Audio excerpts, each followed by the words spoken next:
Nadakip ng mga otoridad ng Quezon City ang dalawang most wanted person sa lugar sa dalawang magkakahiwalay na operasyon. Yan ay matapos makakuha ng warrant of arrest ang mga ito. Narito si Dan Villegas para sa detalye ng balita. Nahuli ng Quezon City Police District o QCPD ang dalawang most wanted person sa bisa ng warrant of arrest sa Quezon City.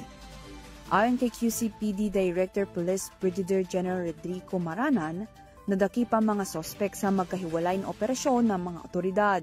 Kinilala ang sospek na si John Zachary Casway na nakatira sa Novaliches, Quezon City at tinaguri ang number 8 sa most wanted person.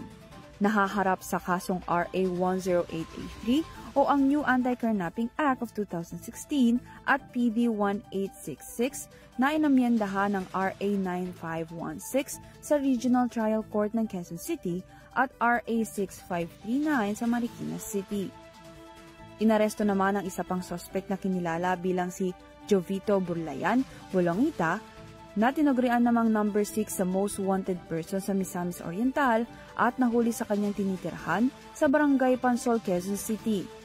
Nahaharap naman sa kasong statutory rape ang sospek sa 10th Judicial Region RTC Calamba, Misamis Oriental. Para sa URTV News, Dan Villegas sumasaludo sa bawat Pilipino.